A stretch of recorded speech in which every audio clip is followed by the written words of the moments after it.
Hola, ¿qué tal? Buenas tardes. Mi nombre es Diana de Marketing de Escena. Les doy la bienvenida a esta masterclass titulada Tips and Tricks para trabajar en el extranjero con nada más y nada menos que Alex Almar, el Character TV en Real Effects. Alex es parte del talento detrás de una película animada como Avengers Endgame de Marvel, El Libro de la Vida, Tortugas Ninja, Scooby-Doo y Rumble, que está pues, por estrenarse en el 2021. Además, Alex también es profesor de licenciatura con nosotros. Dando inicio a esto, hola Alex, ¿cómo estás? Bienvenido. Hola, Laura, súper bien, muchas gracias por la invitación. No, de que a ti por compartirnos un poco de tu tiempo para pues platicar un ratito sobre un tema que creo que muchos están interesados. Muy bien, sí, perfecto.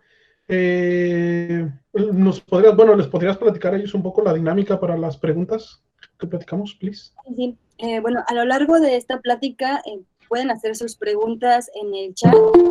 Yo las voy a leer y, por ejemplo, selecciona uno, ¿no? De Mónica.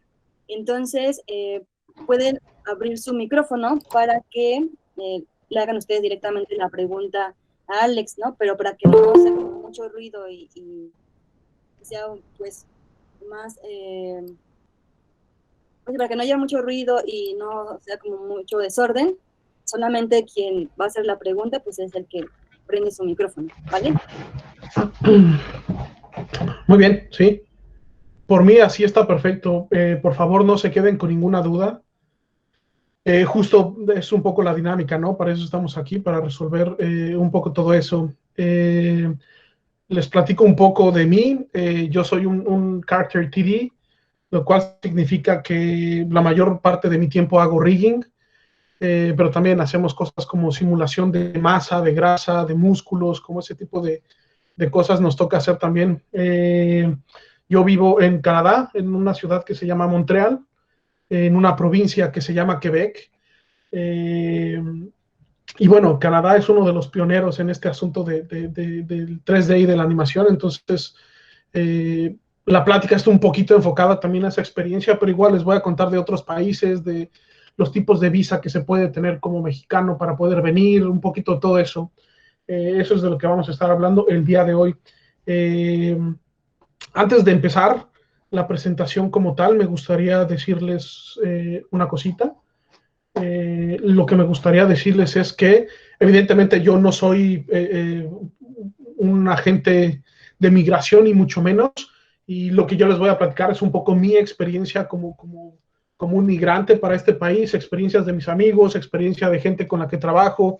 Eh, mucho de esto es eso, ¿no? Un poco contar la historia de muchas personas que estamos en este país, pero por favor siempre es importante que también consulten las páginas oficiales. La página del gobierno de Canadá, al final se las puedo compartir, es una página preciosa en donde te explica con pelos y señales absolutamente todo lo que requieres para las visas, para cómo aplicar, etcétera. Entonces, les voy a contar un poquito todo ese rollo, un poquito de los tips de los demo reels, de qué es lo que está buscando un estudio de animación, eh, en fin, costos de vida en esta ciudad, en este país, en diferentes ciudades de Canadá, etcétera. Entonces, por favor, no se queden con ninguna duda. Las dudas que tengan, estoy aquí para resolverlas. Pues nada, mucho gusto y ahora sí vamos a empezar. Como les comentaba, vamos a hablar un poco de las oportunidades laborales para los artistas 3D en el extranjero. Eh, lo primero que me gustaría decirles es que esta es la lista de los países en donde ustedes como artistas digitales tienen más oportunidad de poder salir, ¿no? Canadá para mí es el número uno por dos razones. Una, por el nivel de vida que tenemos en este país, pero número dos, también porque del 90% de las películas que ustedes pueden ver en el cine están hechas aquí en Canadá, si no al 100%, por lo menos en un 80%, la mayoría de esos estudios está aquí, ¿no? Eh, por eso es la número uno para mí, la mejor opción, pero también Estados Unidos, Inglaterra, España, Francia y Australia son, por así llamarlos, las potencias en la industria de la animación, del cine, del VFX, etcétera, ¿no? Entonces, si ustedes, para empezar, como artistas emergentes o artistas ya con mucho tiempo en esto, se preguntan qué países podrían buscar. Para mi gusto, esta es la lista de los países a los que a ustedes les convendría poder salir, ¿no?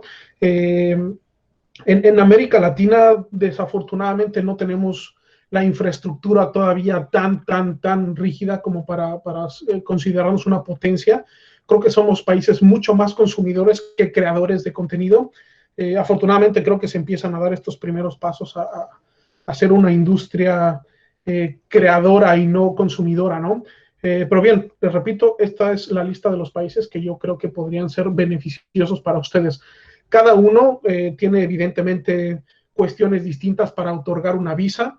Y una cosa que me gustaría también aclarar muchísimo es que no puedo hablar globalmente de cómo tener una visa para venir a Canadá, porque eso depende de las relaciones entre países. Yo soy mexicano, entonces voy a hablar de esta parte, de como mexicano, cómo poder hacer eso. Pero si ustedes son colombianos o son de Argentina o son chilenos, qué sé yo, no tienen los mismos convenios entre su país y Canadá como para poder aplicar este tipo de visas. Entonces, les repito, es súper sencillo meterse al gobierno de Canadá y ver como todo ese proceso, ¿no? Entonces, para los mexicanos, aquí va un poco la explicación para los mexicanos. Para los artistas mexicanos existen dos opciones para poder venir a Canadá a trabajar con una visa o permiso de trabajo.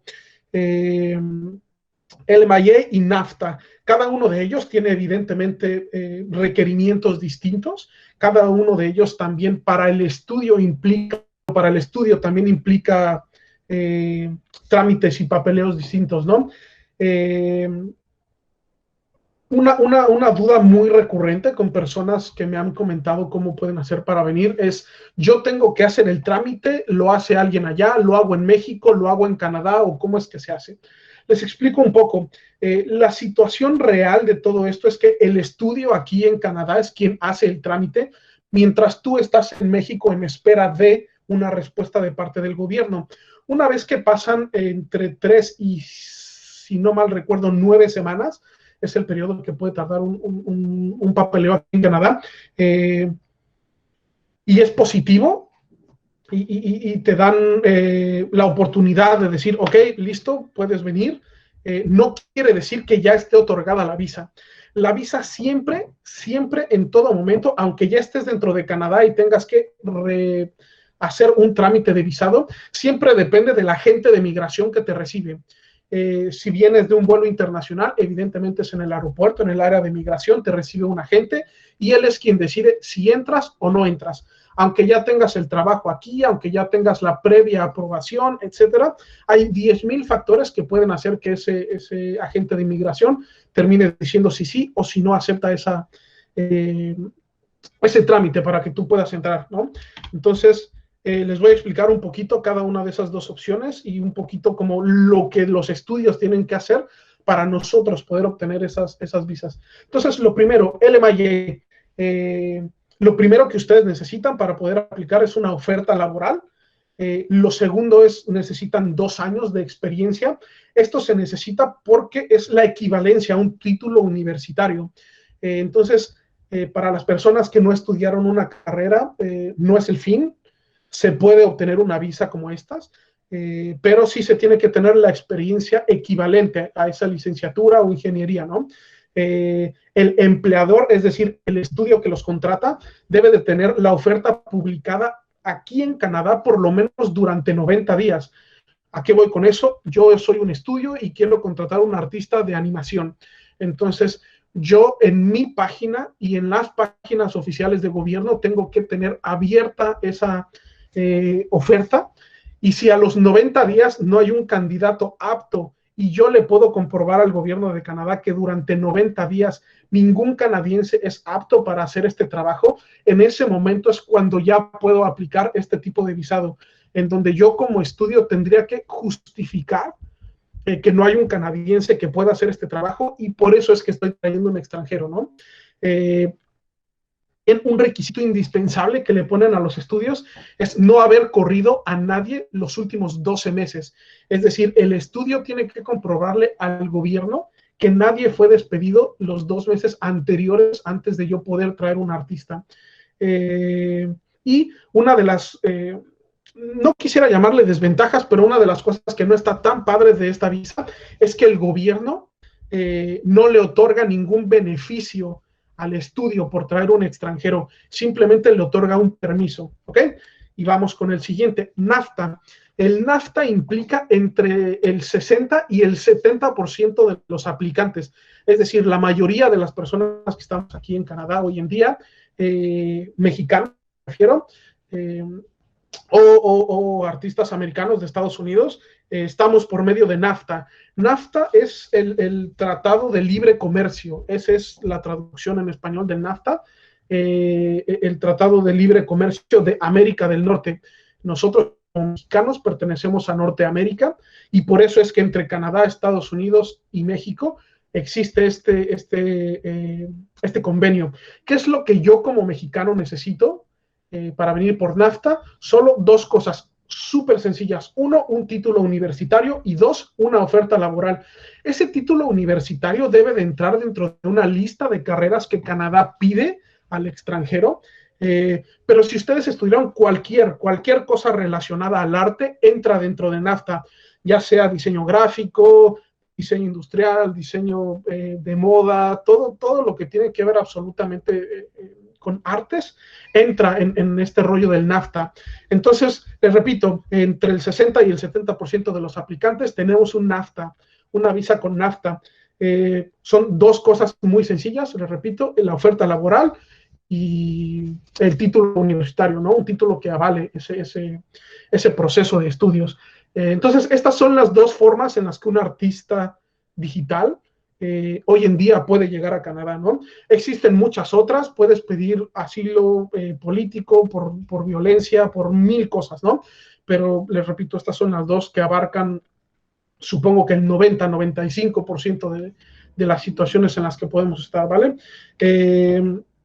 Bien, vamos a hablar un poquito del proceso. El proceso que ustedes tienen que hacer desde el día 1 hasta el día que llegan aquí. Ese es un poquito justo en lo que yo quiero enfocar la plática, en que entiendan un poco más ese proceso, en que no es sencillo, en que no es algo que tome 2 días hacer, es algo que puede tomar, les repito, entre 3 y 9 semanas.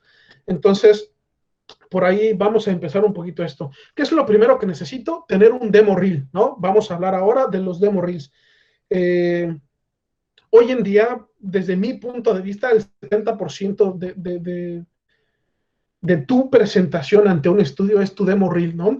Evidentemente después vendrán entrevistas, etcétera, un poco de tu personalidad, conocer cómo te manejas, todo eso también es importante, pero la primera carta de presentación que ellos tienen frente a sus ojos sobre ti es tu trabajo, tu demo reel. Este demo, mis recomendaciones generales y lo que los reclutadores hoy en día están buscando es lo siguiente.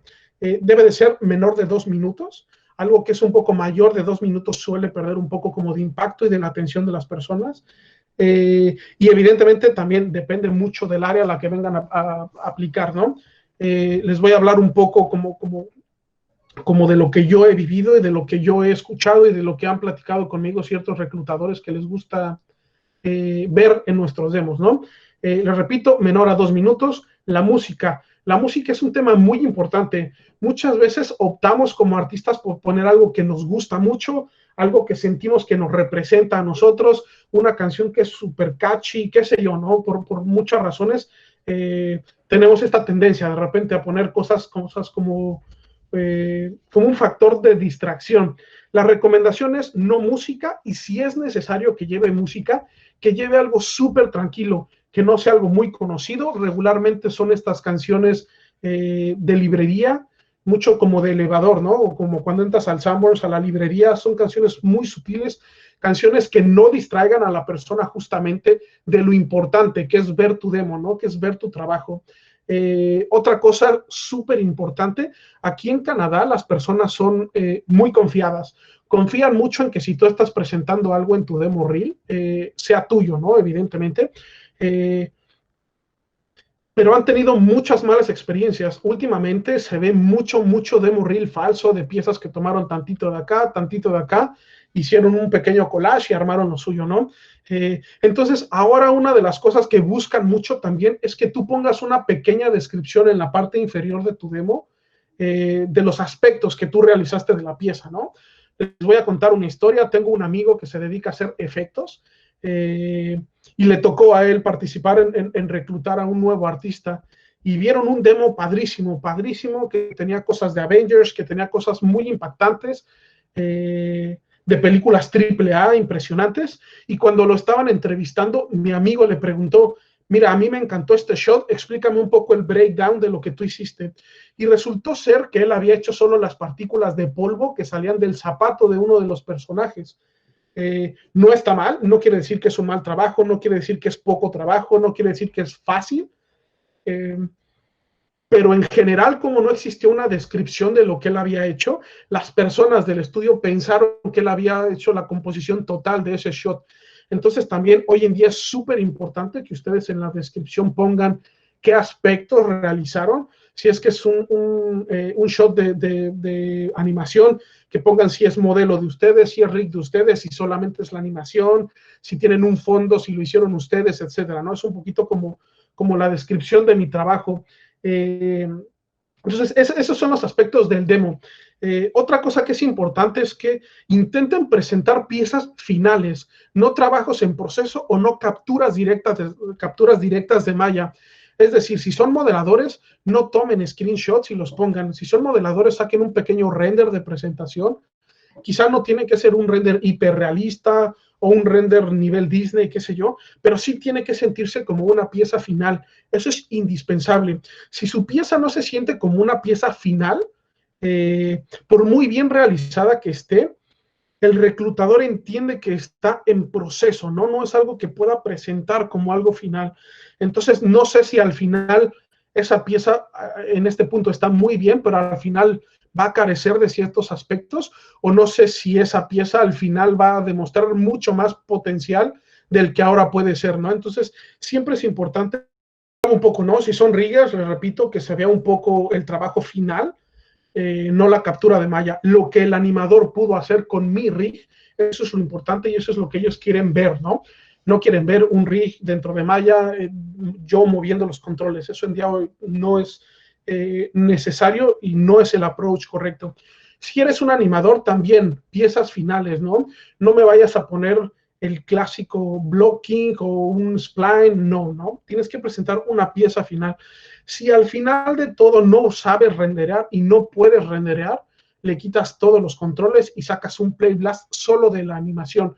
Tienes que quitar absolutamente todo factor de distracción y permitirle a la persona que está viendo tu demo tener un enfoque 100% total en tu pieza. Entonces, por eso es importante tener eso, ¿no? Piezas finales. Después, bien, ya tenemos el demo reel. Ahora, ¿qué puedo hacer? Aplicar para los trabajos. Les hago dos enormes recomendaciones con esto. La primera, si ustedes pueden tener un perfil en LinkedIn, es súper benéfico, ayuda un montón. Pero también una recomendación con eso es no lo ocupen como una red social. LinkedIn no es para estar agregando a gente que no tengo ni idea de quién es y solo porque quiero tenerlos en contacto. Es una red en donde realmente hay que tener mucho respeto por dos cosas. La primera, hay mucha gente en los estudios que se dedica a reclutar y está viendo esta red. Y si de repente tú tienes un comportamiento utilizándolo más como un Facebook, que como una red de trabajo, ¿no? De repente es un poquito como equivalente todo este show. Entonces sean muy respetuosos y hagan únicamente cosas de trabajo en esa red social para que así los tomen con un poco más de seriedad, ¿no? Las personas que están reclutando. Y número dos, si tienen la fortuna de poder tener una página web en lugar de un ArtStation o de un Gumroad o de un Vimeo o qué sé yo, de repente creemos que esa es como la mejor vía de presentación, pero si a los reclutadores les condensamos todo nuestro trabajo en una sola página, es mucho mejor para ellos, ¿no? Ya en esa página, si ellos tienen más interés, quizá al final puedo poner los links para mi YouTube channel, para mi Vimeo channel, si tengo un ArtStation, etcétera, ¿no? pero es mucho más sencillo recibir el link de una sola página que recibir un correo con una aplicación de trabajo en donde vengan 14 links, ¿no? Y aquí está el link de mi fotografía, y aquí está el link de mi modelado, y aquí está el link para esto. La verdad es que ellos, número uno, no tienen todo el tiempo solo para estar revisándonos persona por persona, y número dos, mucho el interés si viene de esta forma. Entonces, si ustedes pueden hacer, tenemos que también facilitarles el trabajo a ellos, no complicárselos, ¿no? Entonces, hablo un poquito más de nuestra seriedad y de nuestra formación profesional, tenerlo todo condensado en una pequeña página, ¿no? Otra cosa que me gustaría platicar mucho con ustedes es, una vez que mandan ustedes su aplicación, que llenan la aplicación y se manda en línea, que mandan el correo o que mandan la aplicación en LinkedIn o el camino que ustedes hayan decidido, es importantísimo una cosa: esperen, ya no contacten a los reclutadores, etcétera. Hay demasiadas personas intentando aplicar para ese trabajo, y solo si el estudio está verdaderamente interesado en ti es que vas a recibir una respuesta, ¿no? Regularmente la mayoría de estudios tiene estas respuestas automáticas de recibimos tu aplicación, gracias, estaremos en contacto. Muchos reclutadores dicen que es molesto cuando personas les empiezan a escribir todos los días de, bueno, ya te mandé mi aplicación, ¿cómo voy? Oye, ya viste mi demo, todo esto. Entonces, esperen, un poquito de paciencia siempre ayuda un montón. Ustedes envían ese demo, envían esa aplicación y listo, ¿no? Es todo lo que ustedes pueden hacer, y ahora toca esperar a que me revisen, a que me conozcan como artista, y que si yo soy algo que ellos están buscando, entonces ahora ellos ya me contactarán, ¿no? Siempre es importante también dejar un correo electrónico, un teléfono de ser posible, y por favor también correos profesionales, correos que no sea como el destructor, qué sé yo, ¿no? De repente hay mucha gente aplicando con correos que dices, Dios mío, ¿cómo se te ocurrió poner eso en tu aplicación? Entonces, si tienen un correo muy exótico, hagan uno solamente para la parte laboral, con su nombre, su apellido, qué sé yo, ¿no? Pero también eso es importante, ¿no? Dar una imagen profesional, mostrarse como un artista profesional es importante ante los reclutadores. Bien, seguimos con la... Tenemos por aquí, Alex, Perfecto. preguntas. Una es de Jorge Miguel Parada. Si quieres, Jorge, puedes activar tu micrófono para hacerle la pregunta a Alex. Hola, soy Jorge. Hola. Hola, Jorge. Por ejemplo, si yo tengo simulaciones de RealFlow, ¿es recomendable ya entregarlas ya con un render? Te repito, si tienes la capacidad y la calidad suficiente para hacer una presentación buena de un render, hazlo. Si no, simple y sencillamente no tienes el nivel suficiente para presentar un render, hazlo, ¿no? Ve por él. Si de repente tú sientes que el nivel de tu render no representa lo que te gustaría que ellos conocieran de ti, no lo hagas. Simplemente sacas un blast y eso será la presentación suficiente. De acuerdo. No queda de una buena calidad, puede ser como contraproducente. Entonces, te repito, solo si crees tener la capacidad suficiente, hazlo. Si no, mi recomendación es que no lo hagas. Así es. Y también otra pregunta, por ejemplo, si somos también artistas de mockup, ¿eso cómo se puede presentar? Pues igual, lo que yo he visto, la verdad es que poco demo de eso, pero hay dos. En este momento me llegan a la mente dos. Regularmente lo que ellos hacen es presentar la captura de un lado junto con la animación final de otro lado. Entonces así pueden hacer una comparación, ¿no? Como de esto es lo que estoy presentando y este es el resultado final. Entonces una pantalla divídela en dos, en una donde veas la captura RAW, así como tú la recibiste, y otra con todo el clean-up que se hace de esa presentación. Esa sería mi recomendación. Te repito, debe sentirse como algo final, ¿no? No debe sentirse como que es algo en proceso. Si tú también te sientes como con ganas de mostrar los procesos, por favor, defínelo, ¿no? Este es el estado inicial, esto es después de haber hecho tal proceso, esto es después de haber hecho tal otro proceso, y esta es la presentación final. para que así también la persona que está viendo eso entienda, ¿no? Que esto es un paso a paso del día cero al día final, ¿no? Entonces, esa sería mi recomendación de lo de tu demo. Así es. Muchas gracias. No, al contrario, gracias a ti. También tenemos a Bimbo Romero. Entonces, Bimbo, ¿estás por ahí? Sí, estoy por aquí. Hola. Muchísimas gracias antes que nada. Mi pregunta para ti, Alex, es, ¿tú qué proceso tienes para tú qué realmente es el proceso que tienes para hacer un demo reel? Porque luego tienes, no sé, proyectos que haces y dices, bueno, esto no es como mi calidad que puedo dar al 100%, y dices, bueno, esto siento que no lo voy a meter, pero esto también te atrasa un poco y no tienes como ese demo reel, y más que nada como parte nosotros que no somos profesionales todavía, no sé cuál sea tu proceso. Gracias. Gracias a ti. Bien, te voy a explicar un poco. Hace un par de años, hace como 3 o 4 años, hablando justamente con un supervisor, él me dijo que para él, en su mente, existen dos tipos de demo reels. El demo reel que hago con clientes, ¿no? El demo reel del estudio en el que trabajo, de los proyectos que trabajo con un cliente, en donde no necesariamente muestro el 100% de mi potencial, porque siempre está agarrado a la decisión de alguien más, ¿no? Mueve esto, quita esto, pone esto, esto no me gusta, esto sí me gusta, en donde nosotros estamos recibiendo órdenes de alguien más, y un demo reel en donde son piezas mías, piezas personales y piezas donde ahora sí yo voy a demostrar el full de mi potencial, ¿no? Porque a mí nadie me está llevando por un camino. Yo lo que suelo hacer es justamente cuando haces un demo especificas, ¿no? Especificas, este es trabajo personal y este es trabajo hecho para tal estudio, si eres un estudiante para tal materia en tal semestre, etcétera, ¿no? Entonces, es simple y sencillamente hacer saber de qué estás o de qué va tu pieza, ¿no? Si quiero presentar que trabajé en tal estudio porque también el estudio respalda mucho de mi talento, bienvenido, pon pieza hecha para tal estudio, ¿no? Si de repente es pieza personal, justamente pones en el demo reel trabajo personal. Yo no te recomiendo tener como dos demos, uno de estudios y otro mío, ¿no?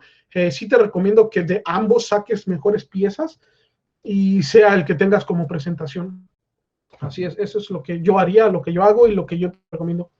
Así, para tu demo. Muchísimas gracias. Y también tenemos a Fercha LP. Sí, vale. Sí, yo iba más justo igual en cuanto del demo reel, o sea, como qué duración debería tener, porque sí he visto mucho, por ejemplo, en animación que dicen que es como que debe ser muy rápido, o sea, y muy corto, o sea, nada más los mejores justo proyectos, como dice, pero por ejemplo, especialmente en 3D y así, cuando es el proceso y cosas así, o sea, ¿debería verse más largo o debería ser igual rápido? Digo que por cuestión de mantener la atención suficiente de la persona, mi recomendación es 2 minutos. Digo, no solo mi recomendación, sino la recomendación que hacen es que no exceda de los 2 minutos, sobre todo porque después de los 2 minutos pierde un poco la atención, ¿no? Entonces, si lo puedes mantener así, sería como perfecto. Sé que también hay piezas que implican en donde tengas que mostrar un poco más. Mi recomendación cuando pasa eso es que te hagas de solo los mejores shots, ¿no? Siempre es mejor poner poco, pero con un muy buen nivel, a poner un montón, pero como más o menos, ¿no? Entonces, si tienes un montón de piezas muy buenas, a lo mejor siéntate con 3, 4 amigos y que ellos te ayuden a decidir cuáles son las que tienen más impacto, y ve por esas, pero sí, mi recomendación es 2 minutos. Creo que en general eso es lo que te recomiendo, que lo mantengas por debajo de los 2 minutos. Si de plano necesitas enseñar mucho y extenderte, 2:30 sería como mi máximo. Lo que yo haría como máximo sería 2:30.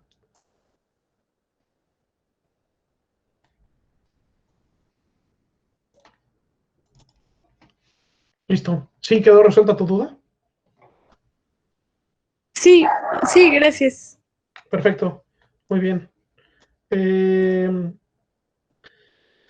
Bien, pues seguimos con la presentación. Entonces, una vez que ustedes ya hicieron todo ese proceso y esperaron que llegara su momento, y ya llegó su momento, ¿qué es lo que hay que hacer si yo recibo una respuesta positiva, ¿no? Por parte del estudio? ¿Qué es lo que debo hacer?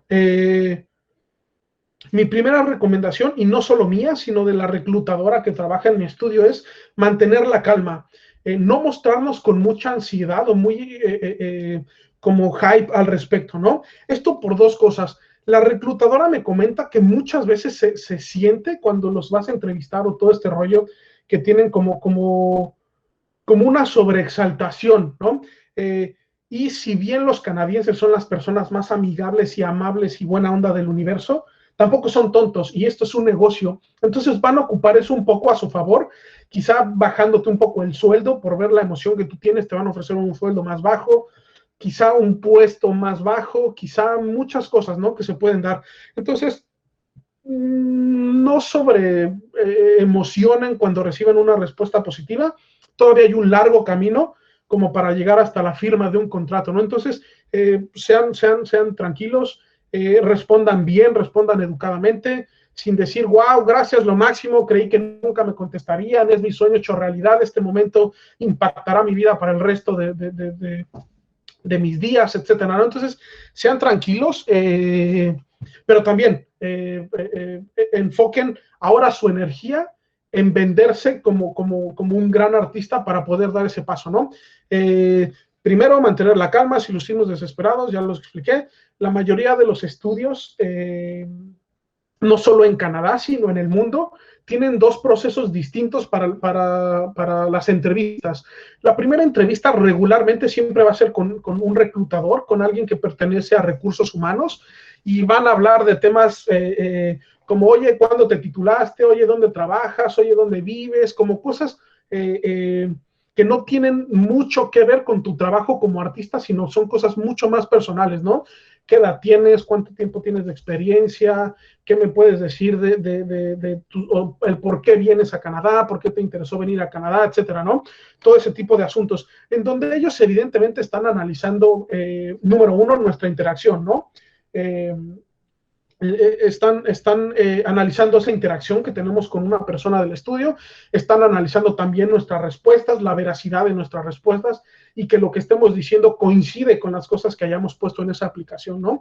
Bien, aquí viene una pequeña listita de las preguntas que frecuentemente hace alguien de recursos humanos. Tu fecha probable de inicio, es decir, cuándo podrías empezar, ¿no? Si es que tienes trabajo, cuánto tiempo de anticipación necesitas para renunciar a ese trabajo, cuánto tiempo te tomaría a lo mejor conseguir un boleto para poder venir, etcétera, ¿no? Aquí en Canadá, una pregunta que hacen mucho y que siempre causa muchísima duda es la expectativa salarial, ¿no? ¿Cuánto quieres ganar? Y regularmente ahí es en donde mucha gente recurre es que no sé, voy a poner $100,000 porque eso es lo que quiero ganar. ¿Será mucho? ¿Será poco? ¿Qué sé yo? Más adelante en la presentación vamos a hablar de cuánto cuesta vivir en Canadá, de los costos, etcétera, de si vivo en esta ciudad, si vivo en esta otra ciudad y las diferencias entre todo eso. Lo siguiente, antes me estoy en el otro. Bien, una vez que ustedes pasaron ese filtro de esta primera entrevista, regularmente la segunda entrevista será ya con el supervisor o los leads del departamento al que ustedes aplicaron, ¿no? Mate painting, modelado, rig, animación, absolutamente todos los departamentos que participamos en una producción, tenemos un supervisor y un lead. Regularmente aquí, ahora sí, van a hablar mucho más de trabajo, de lo que yo hago como artista, de lo que estoy haciendo, de lo que quiero hacer, de lo que sé, de lo que no sé, etcétera, ¿no? Aquí es realmente en donde nosotros vamos a ver dos cosas principales. Número uno, cómo nos integramos con estas personas del equipo, cómo nos llevamos con estas personas del equipo. Y número dos, si yo soy un buen fit para el estudio, pero también si el estudio es un buen fit para lo que yo busco, ¿no?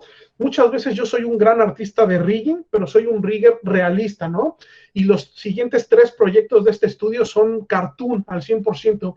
Entonces, quizá por mucha empatía y buena onda que hay, no son lo que al final están buscando ellos, o ellos no son lo que yo estoy buscando, ¿no? Entonces, aquí es en donde empieza mucho ese romance que uno tiene, ¿no? Ya con el trabajo, con decir, ok, me siento cómodo con ellos, me están preguntando un poquito de quién soy, de qué hago, de cómo lo hago, de dónde aprendí, etcétera, ¿no? Como toda esa parte. Entonces, aquí les dejo también esta listita de preguntas, quien quiera tomar una captura, qué sé yo, es lo que regularmente te preguntarían en una entrevista. Esto evidentemente puede variar muchísimo dependiendo del humor de la persona que te entreviste, de la urgencia que tenga el estudio y de muchas otras cosas, ¿no?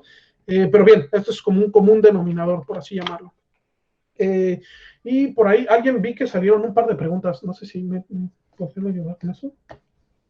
Y tenemos una pregunta de Oscar Héctor Castro.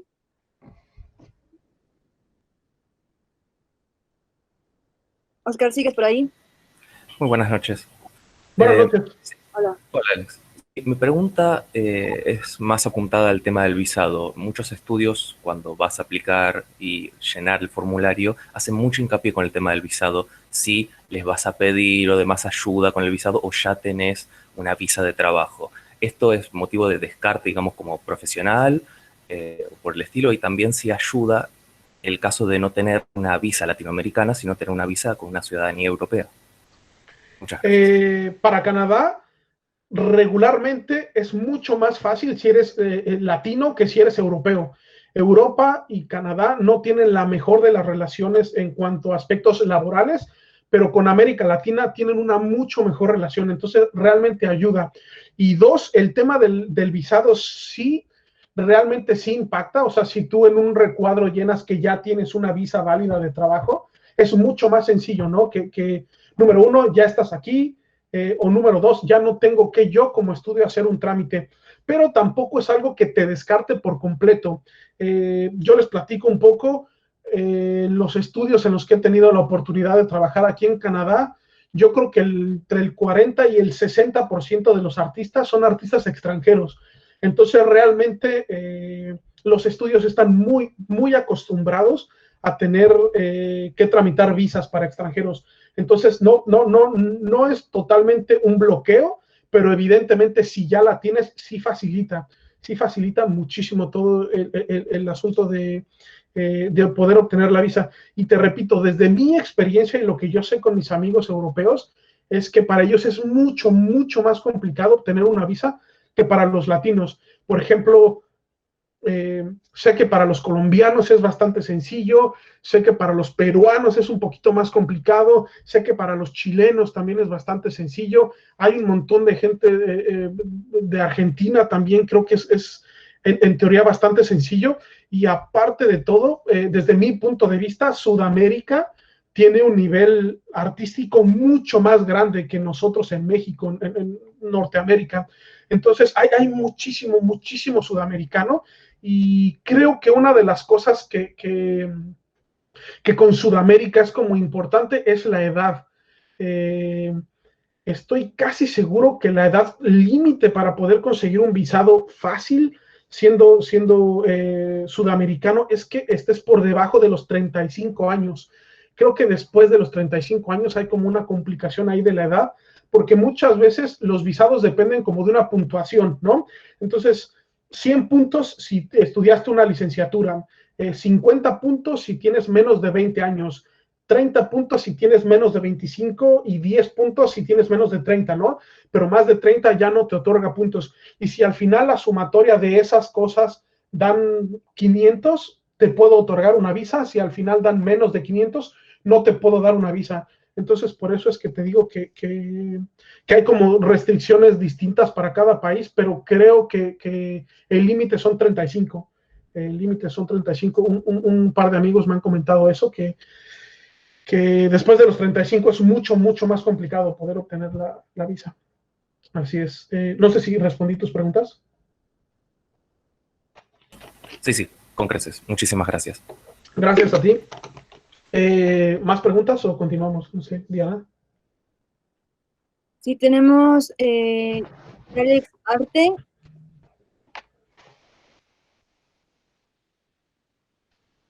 Ay. Sí, que mi pregunta era acerca del costo de la vivienda en Canadá, porque muchas veces pues es como de como es un buen sueldo, pero no lo comparas con el costo de vivienda o con los costos de de Claro, allá, ¿no? O sea, de justamente, estar ahí.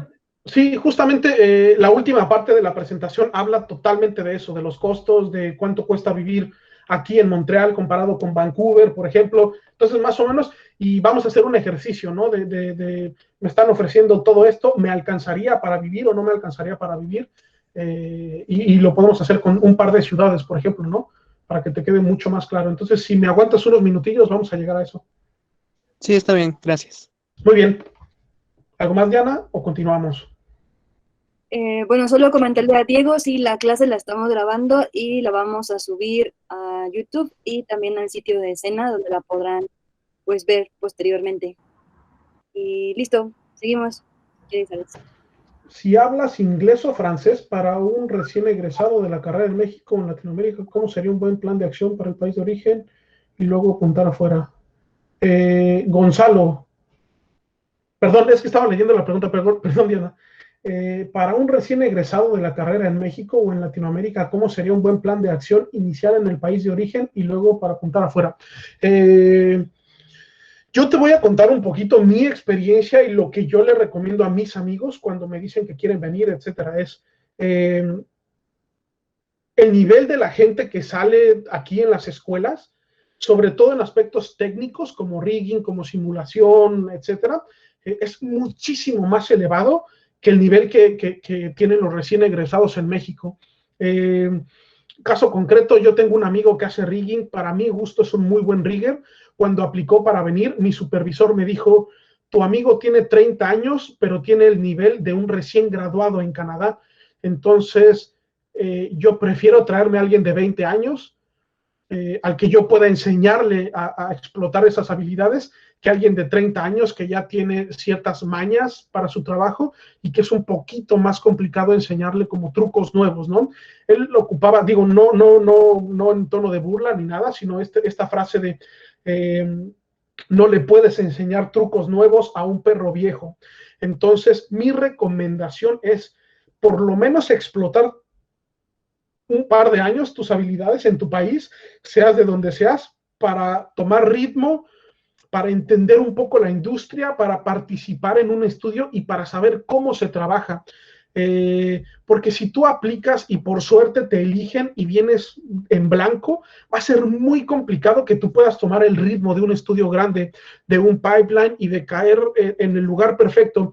Entonces, quizá quemas ese cartucho de oportunidad que te brindaron y a los 3, 4, 5 meses que se vence tu contrato, a lo mejor no te corren, pero no te vuelven a recontratar para el siguiente proyecto. Entonces, mi recomendación es exploten sus habilidades un par de años en su país y ya que se sientan con una base mucho más sólida de entender los procesos, de entender los tiempos, de entender las calidades, ahora sí, buscar como ir al extranjero, ¿no? Yo sé que muchas veces es como híjole, es que ya estoy a 6 meses y estoy súper entusiasmado de ir, pero si supieran la cantidad de gente que yo he visto con muy poquita experiencia llegar y reventar en 3 meses, en 6 meses, y ahora muchos están de regreso en México, ¿no? Teniendo que tomar este segundo aire de impulso. Entonces, también creo que mentalmente es un golpe fuerte, se siente como un fracaso muy fuerte no haber podido llegar y que de repente no fue suficiente como para eso y mi recomendación es esa, ¿no? Mejor primero hagan estas bases sólidas y después brinquen. A mí me pasó y yo viví una muy grande frustración por eso, ¿no? Yo ya quería y me sentía listo como para dar este paso. De repente por sueldos, de repente por proyectos, por cositas así, no terminé de poder poner pie hasta que un día de plano sí decidí ya no hacerlo, decidí quedarme en México un ratito más, consolidarme como un artista en México y con proyectos más grandes, más sólidos y con habilidades un poquito más elevadas, poder presentar un nuevo demo. Y hice ese demo y en 11 días después que saqué ese demo reel, me hicieron una oferta para venirme aquí de senior.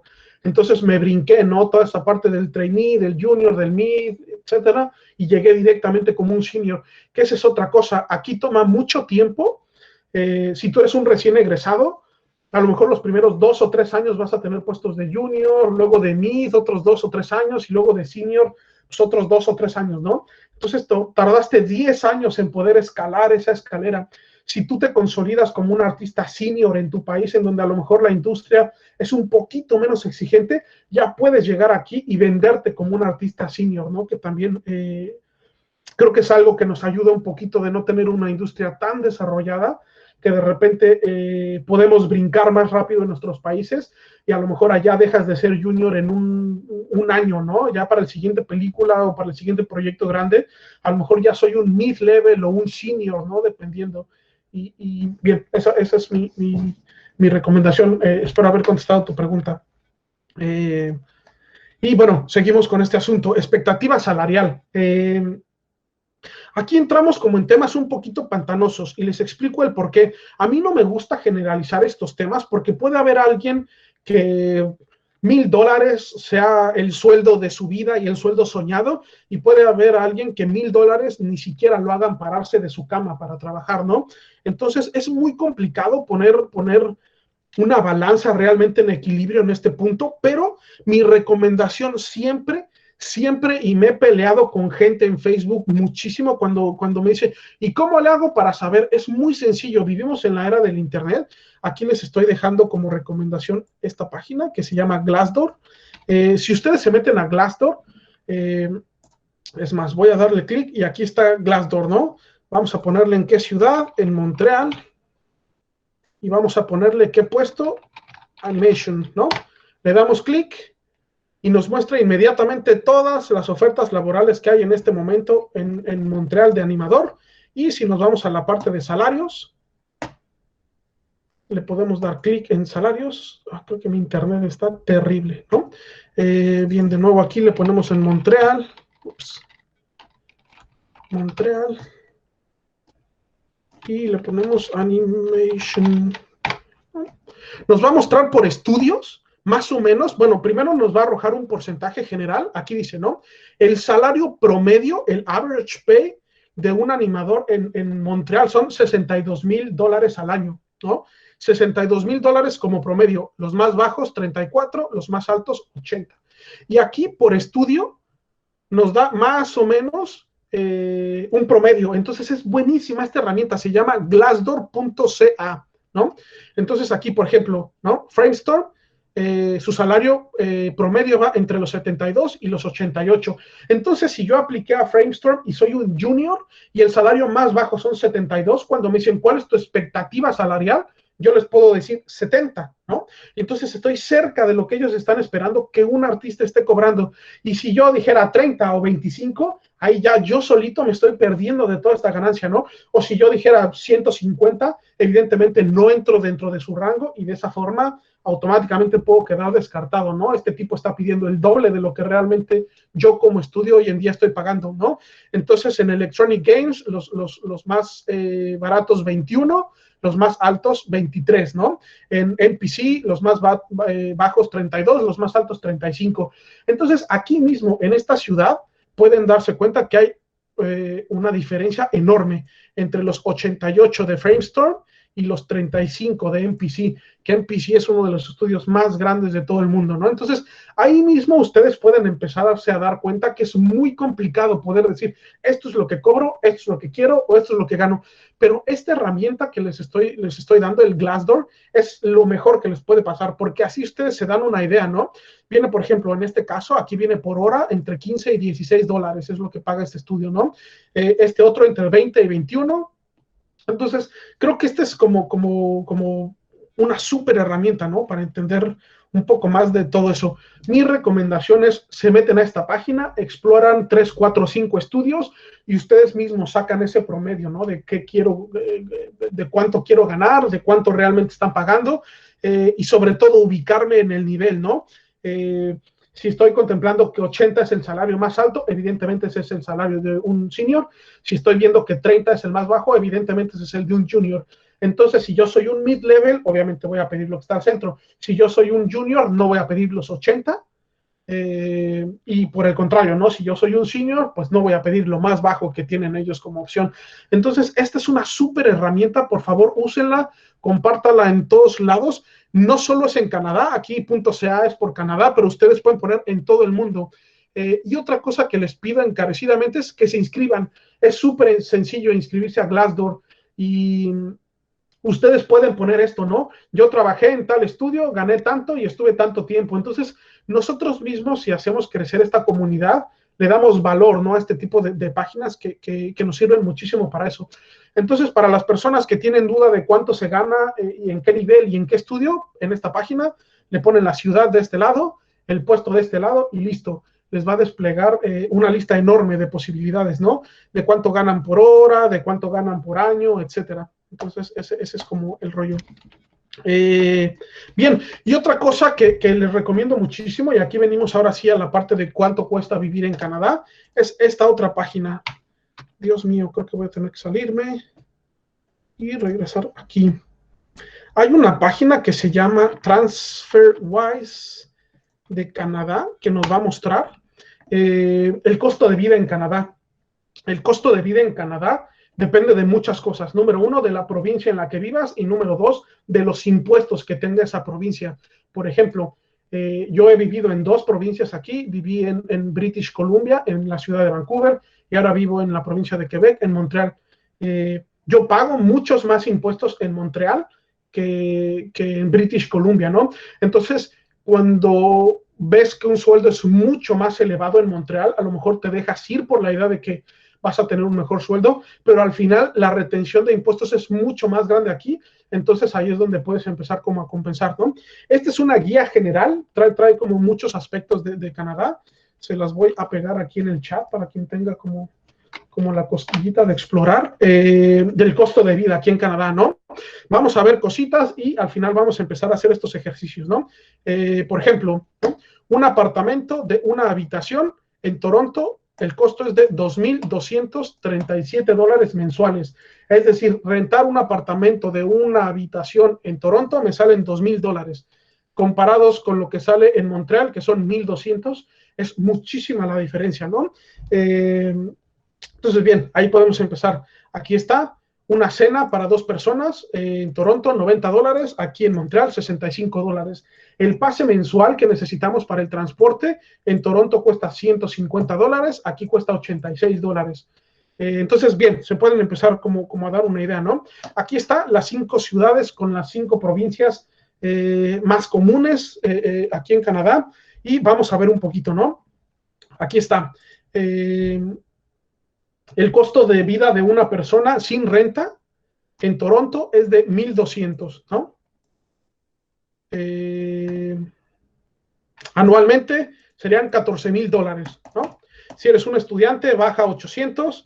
Listo. Si tienes familia y necesitas venir con tu familia, una familia de 4 personas mensualmente sin renta necesita $4,517 para vivir. Una familia de 4 personas sin renta al año necesita $54,000 para vivir, ¿no? Bien, ahora vamos a la de Montreal. Una persona mensualmente necesita $1,050 para vivir. Una persona al año necesita $12,000, ¿no? Entonces podemos ver que entre 14 y 12 ya hay una pequeña diferencia. Una persona, por ejemplo, una familia de 4 personas, aquí necesita $3,800, aquí $4,500, ¿no? Entonces también ya hay $800 ahí de diferencia. Y en la anualidad es donde más se nota, ¿no? $46,000 una familia aquí y $54,000 en Toronto. Entonces ahí es donde empieza este asunto. Trae también aquí empleos en Canadá, cuánto gana un cajero, cuánto gana alguien que hace copyright, cuánto gana un diseñador gráfico, etcétera, ¿no? Entonces, así es como ustedes pueden ir evaluando, ¿no? Cuánto me cuesta a mí vivir, cuánto me costaría a mí vivir, y sobre todo, no cuánto me gustaría, sino cuánto realmente necesito, ¿no? Entonces, ese es el rollo. Por ejemplo, un apartamento, 1,900 en Toronto, seguramente no viene el de Montreal, sí, aquí está el de Montreal, 1,100, ¿no? Entonces hay $800 de diferencia entre Montreal y Toronto en una renta. Lo cual si lo multiplican por su moneda es un mundo de diferencia, ¿no? Entonces, en esta página exploren, más o menos aquí está, en 2019 los datos arrojaron que una persona necesita esta cantidad de dinero, ¿no? 7,000 y tantos dólares para vivir. Entonces, les repito, eso es como yo les recomiendo que se empiecen a dar una idea de cuánto cuesta vivir aquí. Hay un montón de datos, pueden seguir viendo, pueden ver aquí también más fuentes, pueden ver un montón de cosas, ¿no? Sobre eso. Entonces, esa es mi recomendación. Siempre empiecen un poquito no solo por mandar demo reels a lo loco, así también investigar, ¿no? Cuánto me cuesta vivir, etcétera. Vamos a hacer, si quieren, ahorita un ejercicio. Aquí viene un poquito más explicado, ¿no? Dentro de la expectativa salarial es importante entender ciertos factores. El salario en Canadá se maneja de forma anual, por lo que cuando en una aplicación de trabajo tengo que llenar la expectativa salarial, tengo que poner la de todo el año. No es mensual o semanal o quincenal, sino es por todo el año, ¿no? Otra cosa súper importante, me ha tocado recibir amigos aquí, ya con trabajo y todo, que se molestan mucho por la siguiente parte. El salario que se dice aquí en Canadá es bruto. Es decir, si te dicen, yo te ofrezco $100,000, son $100,000 brutos, lo que quiere decir que todavía no le han hecho las retenciones de impuestos, ¿no? El salario neto es muy distinto. Aquí en Canadá se paga el 30% de impuestos. Es decir, si a mí me ofrecieran un sueldo de $100,000, realmente yo estaría recibiendo al final solo $70,000.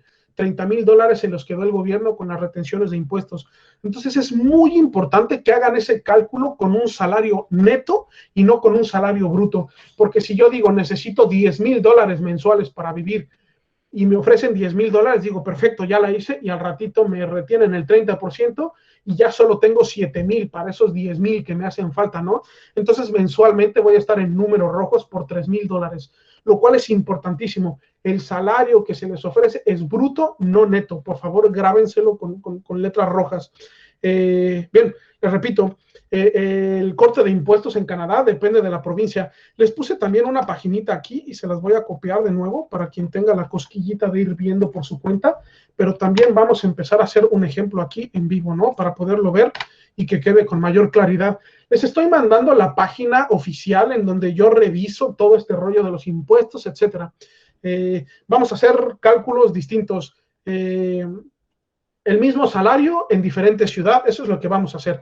Estamos en British Columbia y tenemos un salario, vimos que hace rato un animador era de 65,000, ¿no? Vamos a hacer el promedio de 65,000, que es lo que gana un animador. Le damos calcular y entonces ahora sí te está diciendo tu pago total es este pay, ¿no? Los impuestos que te van a retener son el 23.3, entonces realmente tu salario solo son el 76% de lo que habías quedado. Aquí viene anualmente. Anualmente yo te ofrezco 65, esto es lo que te hago de reducción. Al final te quitaron $15,130 y realmente este salario que tú creías que era de 65,000 pasan a ser $49,000, ¿no? Por toda la retención que hubo de impuestos. Si les cuesta trabajo entenderlo anualmente, aquí en Canadá se paga cada 2 semanas. No es como en México, que es una quincena, aquí son cada 10 días. Cada 10 días trabajados, o sea, un bi-weekly, así es como se paga. Se van a bi-weekly y esto es lo que sería su salario. En teoría me van a dar $2,500 al mes, digo, cada 2 semanas. Pero realmente lo que va a llegar a mi cuenta de banco son 1,918, ¿no? Entonces aquí puedes ver que ya con este número es con el que realmente yo tengo que hacer el cálculo de poder vivir, no con este de aquí arriba, porque aquí ya estoy perdiendo estos $600 de impuestos que se quedan retenidos, ¿no? Vamos a hacer mismo ejercicio, pero en la provincia donde yo vivo. Vamos a Quebec. El mismo salario y lo vamos a calcular, ¿no? Nos vamos aquí, son 65 y me llegan 49,800. Ahora vamos a ver en Quebec. Son los mismos 65, pero no me llegan 48,800, me llegan 45,600. Les repito, aquí es el 30%, ¿no? 28.8%, ¿vale? Entonces es diferente. Aquí si nos vamos a bi-weekly, de esos 1,900 y cachito que me quedaban en British Columbia, aquí me quedan 1,700. Les repito, aquí puede ser más barato vivir, pero como la retención de impuestos es más alta, ahí es donde se empieza a compensar. Ahora vamos a hacer otro ejercicio. Le vamos a subir el porcentaje, digo, el monto del dinero. Vean cómo está en 29.8. Si yo me voy a que ya soy un pro y entonces me van a pagar ahora 85,000, ya me está subiendo. Aquí también sube dependiendo del valor final de tu salario, también se calculan distintos los impuestos. Entonces, si tú ganas 10, 20 o 30, cada quien paga diferente, que eso también es importante que lo entiendan, porque de repente es como me subió mi salario, pero no lo veo tan reflejado. ¿Qué está pasando? Bueno, también la parte de retención de impuestos sube, ¿no? Entonces, bien, ahí pueden ver. Vamos a regresar a los 65. Y ahora vámonos a otra provincia. Vámonos a Ontario. Aquí vieron como el mismo sueldo tiene una retención más pequeñita, entonces por ende me quedan casi 50, ¿no? Entonces, les repito, también depende a la provincia a la que ustedes vienen, esa diferencia de salario, ¿no? Eso que prefiero más o menos salario depende también como de hacia dónde voy. Entonces, para que lo tengan súper claro con ese asunto. Ahorita terminando todo este rollo, hacemos un ejercicio súper rápido con calculadora para que puedan ver un poquito más a profundidad. Y la última parte de esta presentación, me pareció importante mencionárselas por dos razones. Es lo que más recurrente platico con mis amigos que ya están aquí. Y número dos, creo que es lo que más impacto tiene, no solo en la gente que se dedica a la industria, sino como nacionalidad mexicana o latino. Creo que es una de las cosas que sí debemos de tener en cuenta. Primero, el idioma. Canadá tiene 2 idiomas oficiales, el inglés y el francés, pero solamente una de las provincias habla francés. Entonces, es importante ustedes que entiendan que sí necesitan un buen nivel, no solo para el trabajo, sino para la vida, ¿no? El estudio como tal es muy raro que te pida un examen de inglés o algo, pero en las entrevistas que tú tuviste con ellos, ¿no? Si te entendieron, si te diste a entender, si tú entendiste, etcétera, ellos están evaluando eso, ¿no? Entonces el idioma es importante. Si ustedes están estudiando todavía, por favor también estudien inglés, es creo que primordial. Yo estoy en una provincia donde su idioma principal es el francés. Yo trabajo en un estudio que se formó en Estados Unidos y por eso nosotros trabajamos en inglés, pero el 80% de los estudios que están en esta ciudad es en francés. Entonces, si entras a una junta, te van a hablar en francés. Si tu supervisor te hace una revisión, a lo mejor él podrá o no podrá saber inglés. Hay muchos franceses viviendo evidentemente aquí, entonces a veces hay supervisores franceses que no saben inglés y que entonces todo el feedback tiene que venir en francés. Entonces, súper importante, si quieren venir a estas provincias, aprender su idioma. Otra que me parece primordial e indispensable que la entiendan es el clima. Tenemos un clima muy extremo, muy extremo en Canadá, sobre todo en esta costa, que es la costa este. Cuando yo viví en Vancouver, la temperatura más baja a la que yo llegué fue menos 8 grados. Cuando yo me mudé a Montreal, el primer año que me mudé a Montreal, estuvimos a menos 42 grados. Y no es menos 42 grados un par de días y luego sol y completa felicidad. El invierno aquí en mi provincia dura 7, 8 meses del año. Realmente tenemos muy poco tiempo de sol. Realmente calor y sol solo tenemos como de mayo a julio. El resto del año es muy frío vivir aquí. Pero diciembre, enero, febrero y marzo estamos a temperaturas extremas bajo cero. Y sí es bien importante que lo entiendan, porque implica un cambio radical a la vida que nosotros tenemos en México, ¿no? Tienes que salir montado con capas de ropa, tienes que salir con mucho más tiempo hacia los lugares, porque evidentemente el transporte es mucho más lento, el tiempo de espera en el metro es mucho mayor, la cantidad de gente utilizando transporte público incrementa evidentemente. Entonces sí es mucho a considerar. También es un gasto muy grande porque las chamarras listas para esas temperaturas apropiadas son caras. Son chamarras que cuestan 200, 300, 400. Hay chamarras hasta de $3,500 para el invierno. Entonces, sí es muy caro también vivir en zonas frías porque tienes que comprar calzado especial para que no se eche a perder la piel del zapato, para que no se meta la nieve, para que no se moje, etcétera, ¿no? Tienes que comprar picos para no resbalarte, para tener que caminar en la calle. Si vives en una casa, tienes que comprar kilos cada semana de sal y poner sal en tu entrada para que no se llene de hielo. O sea, sí son muchos cambios que no consideramos y que solo es por la emoción de, qué padre nieve, ¿no? Y es bien padre venir de vacaciones una semana, vamos a esquiar, nos divertimos en la nieve y listo, nos regresamos a México.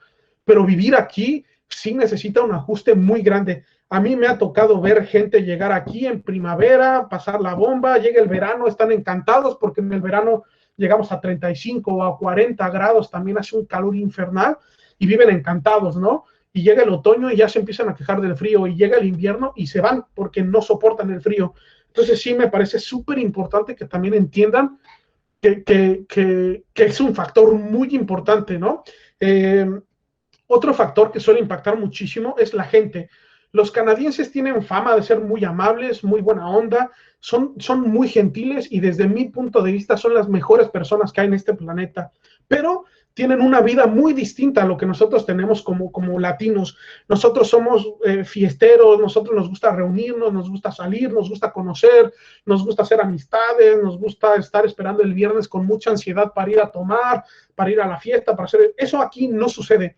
Las personas aquí son personas igual de frías que su clima, son personas súper solitarias, son personas a las que no saludas de beso, son personas a las que no abrazas, son personas a las que ni siquiera les extiendes la mano para saludar, son personas a las que solo se les saluda dando los buenos días y listo, ¿no?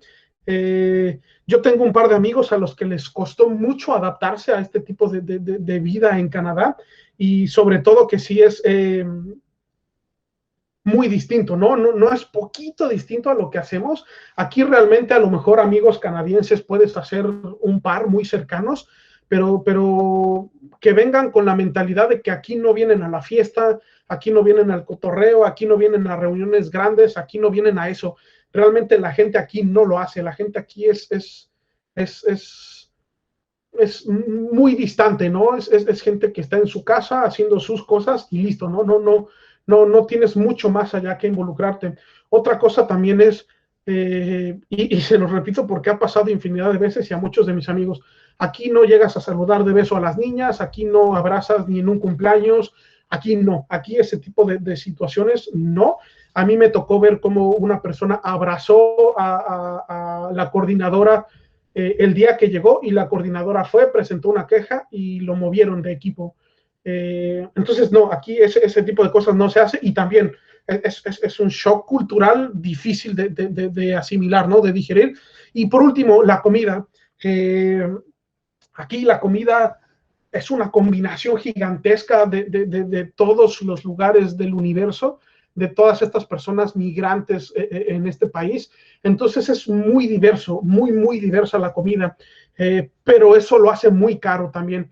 Es muy caro aquí conseguir cosas latinas. Hay supermercados latinos, pero no sé, el incremento es cuando menos un 400 o 500% más caro que en su país, ¿no? A mí me ha tocado pagar una orden de 4 tacos en $20, ¿no? En mi ciudad eso vale 20 pesos, ¿no? Entonces, también es un factor importante a considerar, que la alimentación que van a tener que tener aquí, o van a gastar mucho dinero si quieren continuar con lo que tienen en su país, o van a tener que ajustarse muchísimo a lo que hay aquí. Afortunadamente, Canadá es un país también con mucho recurso natural, entonces hay muchas carnes, hay muchos vegetales, hay mucho de todo, pero es caro vivir. Por ejemplo, una caja de cereal aquí puede costar $12, que eso en México sería como 220, 250 pesos por una caja de cereal, ¿no? Entonces, sí, les repito, sí hay que tener como todas esas cositas en consideración. Y bueno, listo, eso es el final de la presentación. Si tienen dudas, preguntas, etcétera, podemos seguir aquí un rato resolviéndolas sin ningún problema.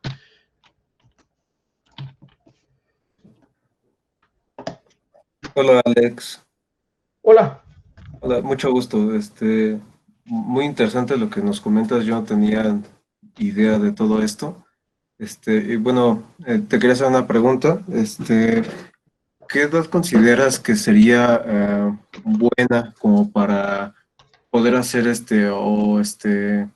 ya tener una buena experiencia y todo esto y tratar de hacer un plan así? Voy a ser muy honesto contigo, para mí la edad es un número que nosotros nos ponemos como bloqueo mental solamente. En un departamento, en el estudio en donde yo trabajo, había un señor de casi 60 años y tenía creo que 5 años de experiencia. En mi departamento, en el departamento de rigging, tenemos a Steve. Steve es un señor que trabajó toda la vida como diseñador gráfico, se retiró, se murió su esposa y entonces estaba aburrido. Y un día platicando con su hijo le dijo como, bueno, ¿por qué no vuelves a un trabajo? ¿Por qué no te buscas algo como para entretenerte? Y llegó como diseñador gráfico al estudio donde yo trabajo, haciendo publicidad, cosas para redes sociales y todo el rollo, y le picó la curiosidad del rig, empezó a tomar clases y un par de años después le dieron el puesto de rigger. Y hoy en día trabaja con nosotros, ¿no?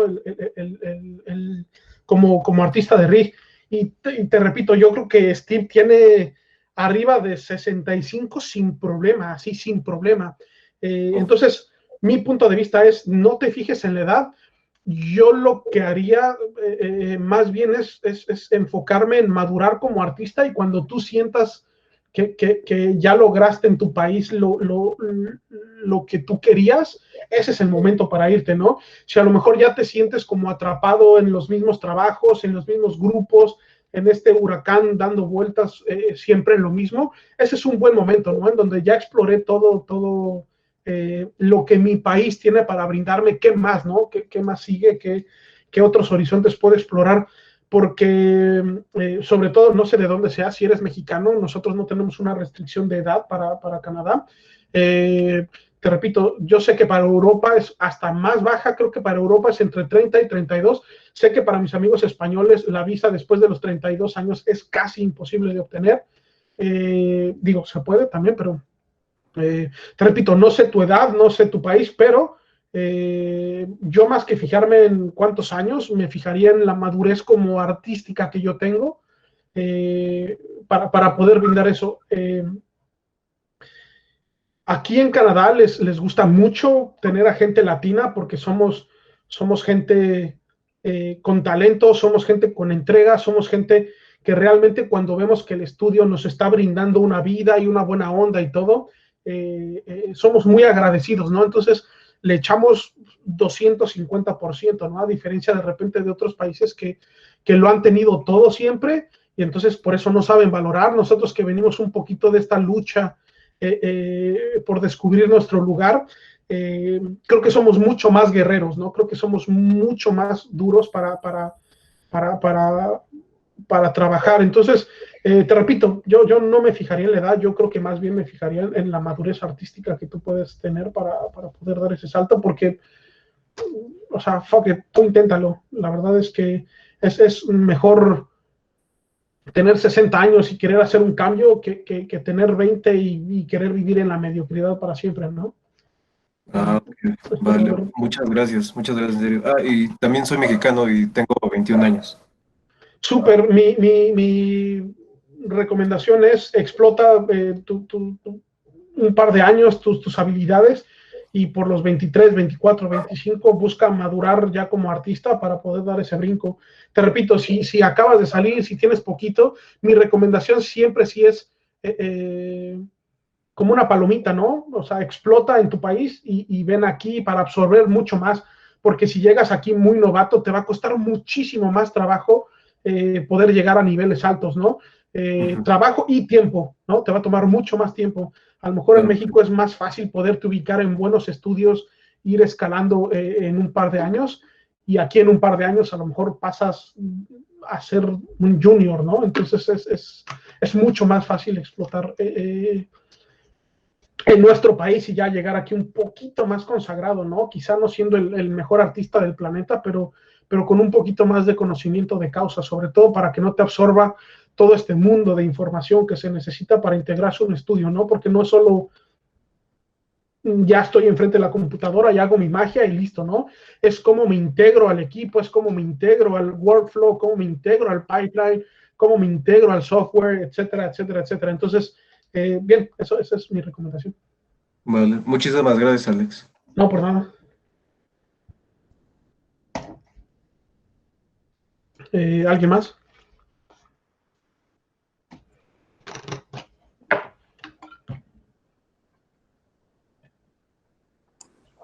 Yo tengo una pregunta, pero no es tanto de cómo es vivir en Canadá y todo eso. Dígame. ¿Cuál es la experiencia de que hayas trabajado en Avengers? Es que eso me intriga muchísimo. ¿Cuál es la experiencia de haber trabajado? Logré el sueño de mi vida, que era participar en una película de superhéroes. Número 2, de la franquicia con más dinero y con más impacto a nivel mundial. Esa fue una meta personal lograda increíble. En cuanto a aspectos laborales, fue complicado. El nivel de exigencia que se tienen en esos proyectos es bárbaro. Fue muy frustrante para mí. Yo hice, bueno, para empezar, quiero que sepan que Avengers la hicimos en 9 diferentes estudios, 7 diferentes estudios.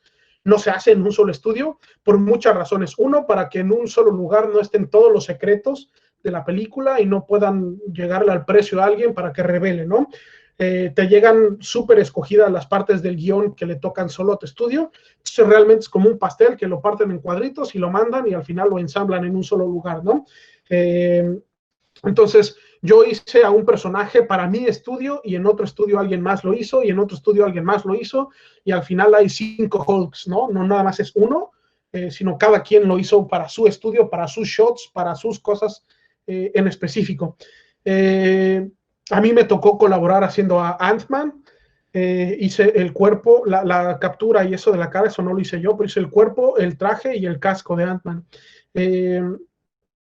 Y para mí fue, no sé si frustrante es la palabra, pero para mí fue un reto grandísimo porque el nivel de exigencia es bárbaro, es brutal.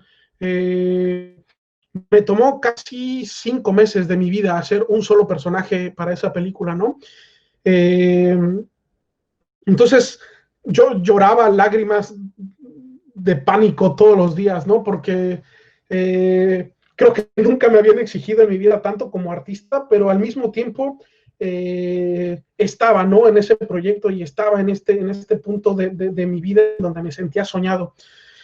Y no voy a mentirte, después que terminé ese proyecto entré como en una cruda laboral, como de sentimientos extraños, porque mi primer pregunta fue, y después de esto, ¿qué sigue, no? O sea, ¿qué hay más arriba de esto? Para mí, para como yo veo el mundo del 3D y de todo este rollo, ya no había nada, ¿no? Había llegado a la punta del Everest y luego dije, bueno, ¿y ahora qué sigue, no?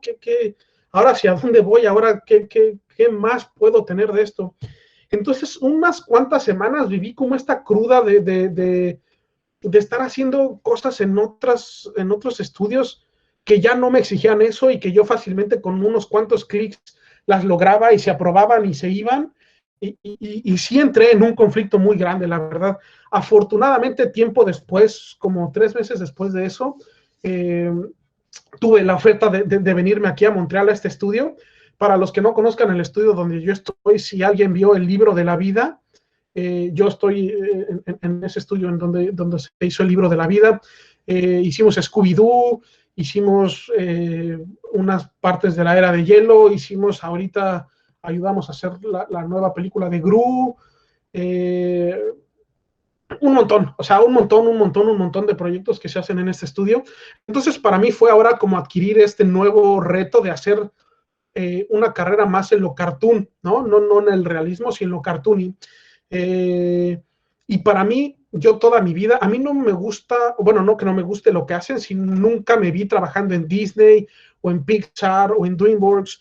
La verdad, yo toda mi vida me vi solo en 2 estudios, en Sony o en RealFX. Y cuando RealFX me buscó, para mí fue el momento perfecto porque me sacó de esta cruda que yo traía, ¿no? Como de ahora, ¿qué más sigue? El nivel de exigencia que tengo hoy en día también es brutal, pero es muy distinto, ¿no? Tengo mucho más tiempo, tengo mucha más libertad yo de decidir como artista qué hacer y qué no hacer, sobre todo porque cuando estás replicando a un actor real, eso es lo que esperan, ¿no? Que si él baja el brazo y se ve una curvatura de tal forma, eso es lo que tú tienes que replicar. Y haciendo caricaturas tienes como mucha más libertad, ¿no? Si bien tienes que seguir una guía artística, de repente tú puedes hacer o aportar mucho como artista, ¿no? Entonces, esa es mi experiencia de haber estado en Avengers. Fue encantador, fue increíble, pero al mismo tiempo fue muy frustrante y sobre todo me trajo una nueva realidad de qué quería hacer de mi trabajo. Pero sí, espero haber cumplido con tu expectativa. No, sí, está padrísimo. Qué padre historia. Voy a leer las que faltan aquí. ¿Es posible ser contratado para una empresa canadiense pero trabajar a distancia? Es posible, ahorita que hay una pandemia, cuando este asunto se acabe, no es posible. Regularmente a los estudios no trabajan remotamente. Ahorita, te repito, por cuestiones de la pandemia, lo estamos haciendo, pero no. Realmente es muy, muy escasa la posibilidad de que un estudio te contrate y tú estés en tu casa, en donde sea que vives, por muchas cosas. Por el cliente, porque no lo permite el cliente, porque se puede filtrar información, por la diferencia de horarios, por muchas otras razones, ¿no? Que tú trabajes desde casa es muy, muy, muy, muy, muy complicado, sí. Bajo experiencia propia, que también se puede vivir del arte en el extranjero. Yo vivo en una casa que tiene 4 habitaciones, que en el patio trasero tiene una alberca, tengo una camioneta estacionada al frente de mi casa. Puedes vivir perfectamente, hacer una vida feliz, hacer una vida tranquila. No tengo una mansión, no te vas a hacer millonario, no vas a tener sirvientes a tu disposición, pero vas a tener una vida digna, una vida bonita, una vida increíble y sobre todo una vida tranquila. No sé de dónde seas, yo soy mexicano y en México ya no se vive bien, ¿no? En México a lo mejor por quitarte tu teléfono te matan, ¿no? Si eres niña y sales a la tienda, te roban, te matan, te violan, te hacen lo que sea, ¿no? Entonces, para mí, ni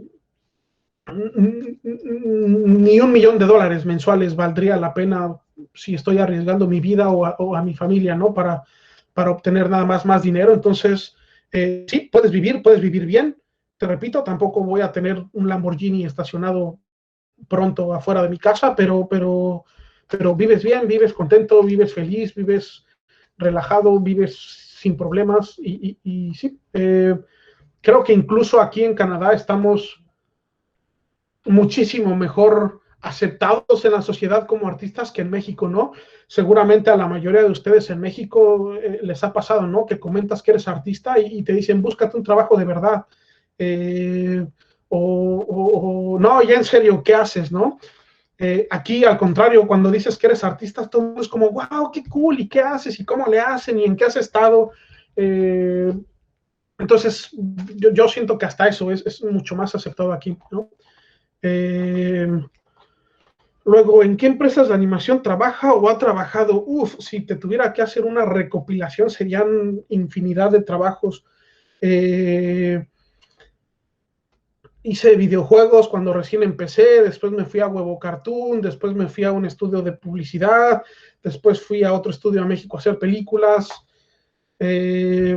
Francia, España, es infinidad la cantidad de trabajo y de estudios con los que he trabajado. Entonces, la verdad es que es bastante complicado contestar una lista de todo eso. ¿Recomiendas estudiar en Canadá? Sí, si tienes los recursos para estudiar en Canadá, creo que es una de las mejores opciones. El nivel que tienen aquí los profesores, para empezar, creo que eso es una diferencia brutal. Tienen profesores bárbaros, gente que trabaja en top estudios, son maestros, pero creo que también no solo es eso, ¿no? Sino es que tú como alumno tienes que aprender a explotar esas virtudes. Si tú vienes a estudiar a Canadá, pero no tienes la actitud o la apertura para poder aprender esas cosas, o las ganas o el hambre suficiente para poder lograrlo, tampoco lo vas a hacer, ¿no? Entonces, no es garantía de que seas mejor. quizás sea un peldaño un poquito más brillante, pero eso es todo, ¿no? Creo que no es como ninguna bronca. ¿Qué tan grande es o fue el reto de llevar un proceso creativo para crear tus personajes?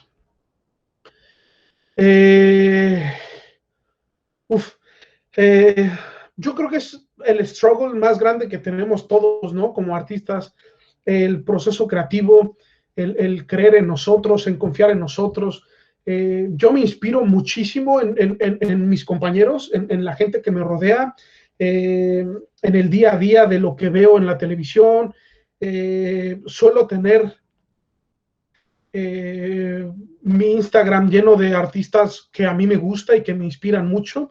La mayoría de ellos he tenido la fortuna en algún punto de poder trabajar con ellos, entonces también de repente creo que rodearse de gente bien talentosa es indispensable, ¿no? Para que te despierten esta chispa y sobre todo te sientas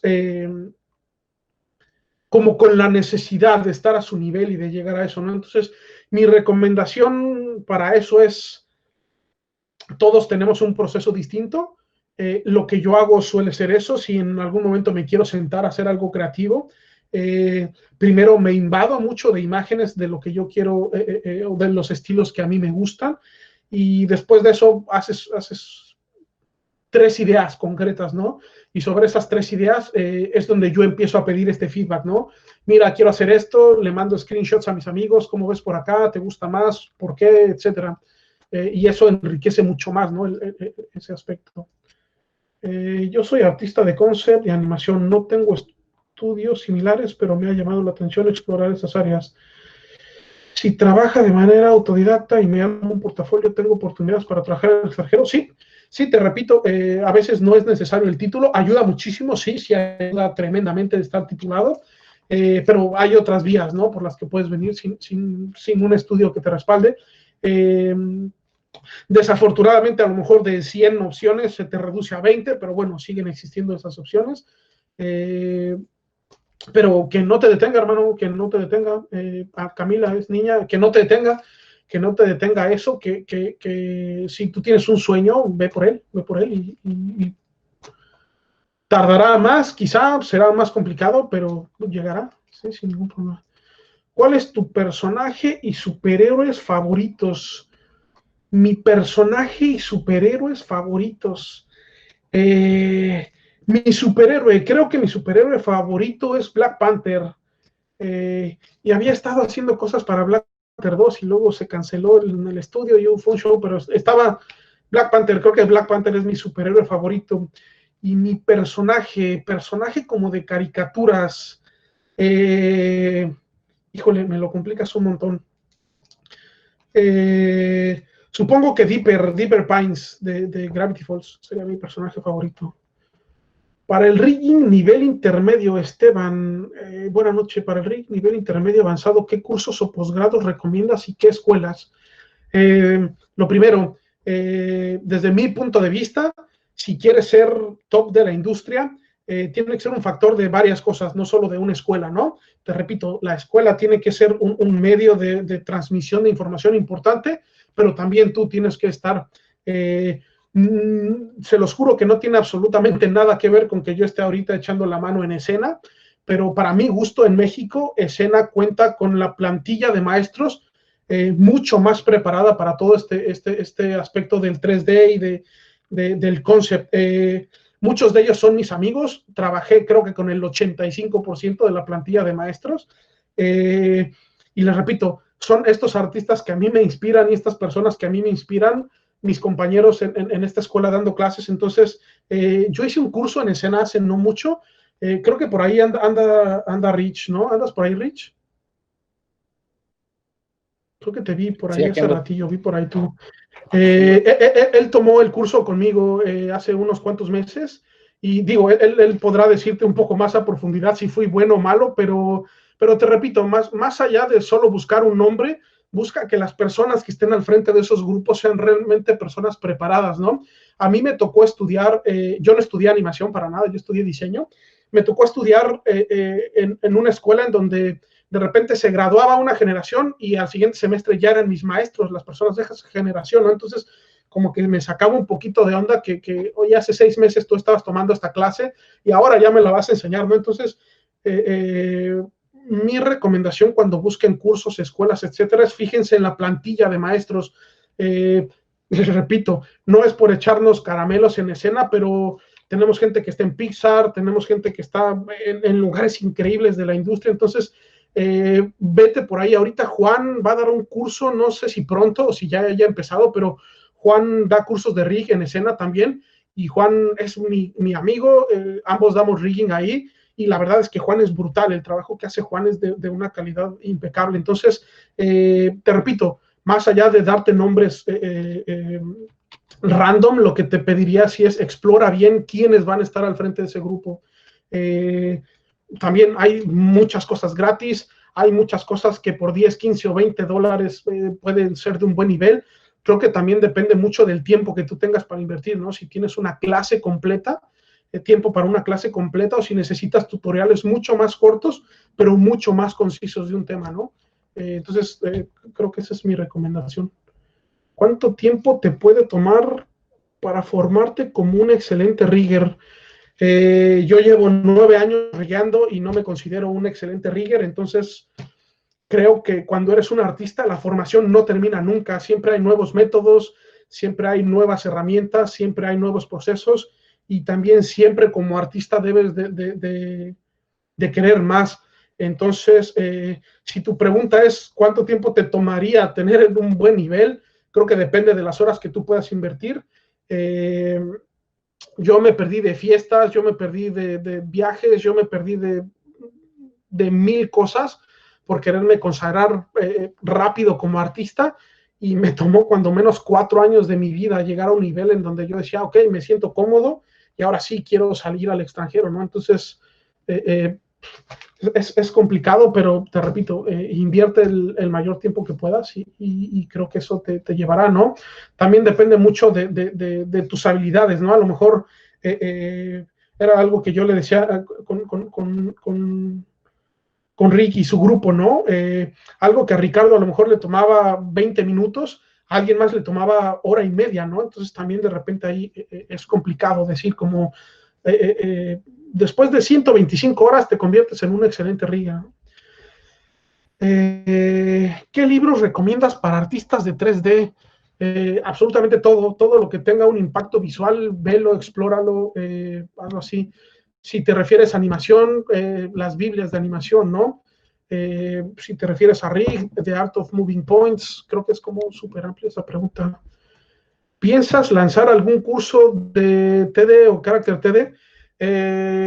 Supongo que sí. Ahorita no tengo mucho tiempo entre el trabajo y las clases que estoy dando en escena, pero igual sí, seguramente sí.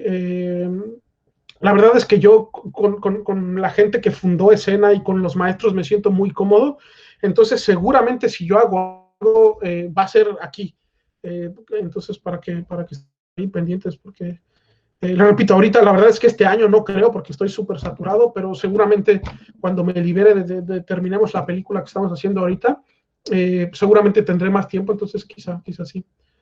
¿Se cuenta el trabajo de freelance para los años de experiencia que piden? No, tienen que ser 2 años de experiencia en un estudio, no como freelancer. ¿Tienes una página o parecidos donde podamos ver parte de tu trabajo o ponernos en contacto? Les voy a dejar mi correo personal. Ese es mi correo personal. Así estoy en Facebook, en Instagram, en ArtStation, en absolutamente todos los lugares estoy como... Y déjenme busco. Para las personas que saben más de este asuntillo, tengo un Gumroad con rigs completamente gratuitos para que practiquen. Tengo un ArtStation que no actualizó hace siglos, pero sí lo tengo. ¿What? Alguien robó mi nombre. Ah, no, lo puse mal. Aquí está mi ArtStation.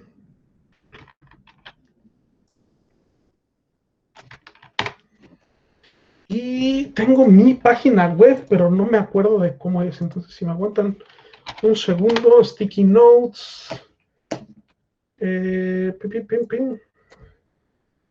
que aquí está. Aquí está. Ahí está, esa es mi página web. Ahí pueden ver un poquito de mi trabajo y de más cosas en donde he participado. El demo reel, perdón, que no lo pueda tener público. Hay cosas que todavía no salen en el cine, entonces no puedo enseñarlo, pero sí. Alex, vamos cerrando casi la plática, pero creo que tienen aquí curiosidad por tu edad. Sí, ¿qué edad tengo? Tengo 32. Tengo 32 años.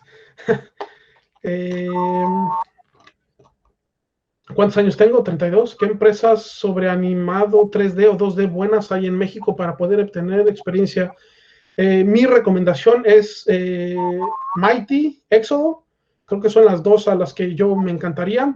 Hay un estudio en el que yo estuve que lo quiero muchísimo, pero creo que ya no hacen tanto 3D. Se llama Cluster.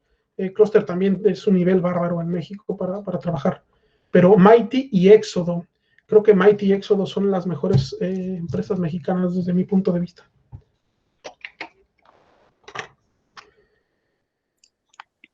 ¿Puedo hacer una última pregunta? Claro que sí. Hola.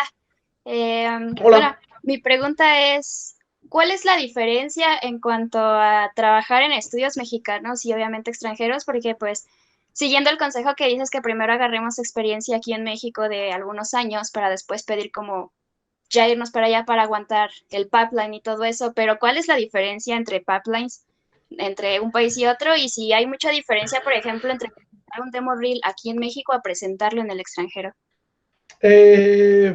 Primero, la primera diferencia, no sé, ¿eres de México? Sí, soy Liz, hola. Ok, ¿cómo estás, Liz? Ya. Bien, gracias. Es que a lo mejor va a ser un poquito grosero contestar, pero anyway, vamos a hacerlo. ¿Cuál es la diferencia de los pipelines en México y en el extranjero? En México no existen. En México todo se va haciendo por gracia y obra del Señor. En México la mayoría de personas cuando les preguntas qué proceso seguir, pues no, tú solo haz el rig y entrégamelo, ¿no? Entonces no tienen un proceso, no tienen una forma de nombrar las cosas, no tienen inputs y outputs definidos. Yo por eso amé estar en Cluster. Es el único estudio en México en el que yo trabajé que tiene un pipeline muy claro, ¿no? Entonces, a mí me gusta decir que en México las cosas salen porque Dios es grande, ¿no? Salen porque le echamos un montón de ganas, pero realmente no existe un camino claro, nadie tiene un camino claro, porque eso cuesta tiempo, dinero, que los estudios en México no están dispuestos a invertir. Yo estuve en un estudio muy grande y muy famoso en México haciendo 3 películas distintas y en cada película hicimos nada similar. O sea, en cada película alguien se inventaba algo nuevo y entonces se intentaba y entonces es como cuando un perro muy inquieto le abres la puerta y sale corriendo, ¿no? Así son los estudios en México. Ya tengo el dinero para hacer una película, ¿cómo la voy a hacer? No me importa, la voy a hacer, ¿no? Entonces, sí es muy distinto. Aquí todo se nombra de una forma, todo se hace de una forma, y si no va así, se rompe, ¿no? Entonces, mi recomendación es, créate tu propio workflow y acostúmbrate a ese, ¿no? Y digo, yo sé que tú quieres meterle mucho más a este rollo del rig. Nosotros como artistas técnicos en México solemos tener mucho peso en las opiniones, ¿no? Entonces tú ve acostumbrando a la gente a trabajar de una forma y que esa forma puede empezar a ser un poquito como el pipe que ellos siguen, ¿no? ¿Sabes qué? Me vas a nombrar todo de esta forma. ¿Sabes qué? Vas a utilizar esta nomenclatura en todos los grupos. ¿Sabes qué? Vas a utilizar esta nomenclatura en todos los controles para que el animador pueda reciclar la animación. ¿Sabes qué? Vamos a empezar a hacer como más ágil todos los procesos, ¿no? Y entre aplicar aquí en el extranjero, bueno, en México, en el extranjero, yo no veo una diferencia, a excepción de que realmente en México no se hacen los procesos de selección correctos, ¿no? Llega el demo reel, lo ven y dicen, está bien bonito, tráetelo. ¿no? Y aquí pasas un proceso psicológico, pasas un proceso de selección con el personal con el que vas a trabajar. Yo en México jamás me entrevisté con un supervisor de mi área, yo en México jamás me entrevisté con un lead de mi área, yo en México seguramente de 5 o 6 entrevistas que tuve, siempre era la persona que ponía el anuncio en Facebook, ¿no? Ay, Alex, ¿me mandas tu demo aquí a este correito, por favor? ¿No? Oye, ¿me lo mandas al WhatsApp? Entonces, desde ahí como que empiezas a ver que no hay como esa formación realmente también desde el estudio, ¿no?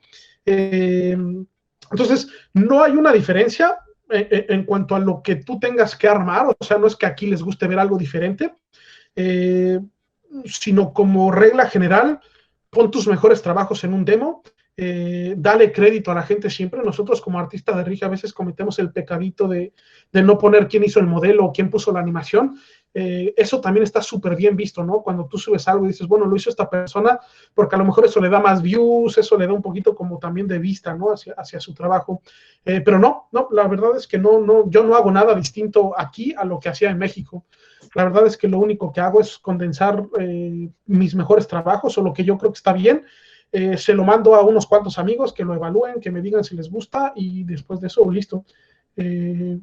Decirles como aquí está, lo empiezo a mandar a los reclutadores y ya con eso. Oh, ok, muchísimas gracias. Por nada. Hola, disculpen. Hola. Perdone por interrumpir. Tengo dos dudas. La Dígame. primera es que si podría en el chat escribir las empresas que mencionó que podíamos trabajar aquí en México. Y la Claro que sí. segunda es en cuanto al demo reel. ¿Qué pasaría si yo hipotéticamente participo en algún proyecto de Disney o de una empresa reconocida en alguna película y esa escena, ese fragmento que realicé, lo quisiera poner en el demo reel? ¿Es aplicable o no por eso de los derechos de autor, copyright? O sea, ¿estaría bien visto o cómo? Si tú la hiciste en un estudio y el estudio te da permiso, completamente válido. Regularmente, por ejemplo, si trabajas en una película, tú no puedes mostrar nada, aunque la película ya se haya estrenado. La ley dice que hasta que exista el DVD físico, hasta que esté a la venta en DVD, es que tú puedes mostrarlo en un demo reel. Si tú trabajaste como directamente para Disney, o sea, para el estudio, regularmente tienes que pedir permiso, siempre tienes que pedir permiso. A mí, por ejemplo, yo trabajo en Avengers, y entonces cuando ya puedo poner, me llega un correo del estudio, Alex, a partir de esta fecha ya puedes poner tus cosas. Y te mandan la lista de shots que tú puedes utilizar para eso, ¿no? Te dicen tal shot y tal shot sí se puede utilizar, tal shot y tal shot no se puede utilizar. Entonces, de la lista que ellos te dan, tú ya puedes utilizar. También, por ejemplo, si lo haces para una serie de televisión o para cine o lo que sea y no salió, no lo puedes poner. Cosas que no salieron no se pueden poner porque en teoría son secretos de la producción. Entonces, si por cualquier cosa no pasó el corte de director tu trabajo, no lo puedes poner en un demo reel público. Entonces, no, ese tipo de detalles no. Te repito, regularmente el estudio es el que te tiene que autorizar, por así decirlo, el uso de eso. Así es. ¿Y cuál era el otro? Ya lo puse. Aquí están las escenas. Ok, muchas gracias. Por nada, Karen. ¿Conviene ser generalista o especialista? Especialista. Eso es lo que conviene ser en el 3D. Te admiro mucho y espero algún día puedas dar una plática en escena para poder conocerte en persona. Sí, seguramente cuando ya se pueda viajar y hacer todo eso, en algún momento voy a ir a escena, no se preocupen.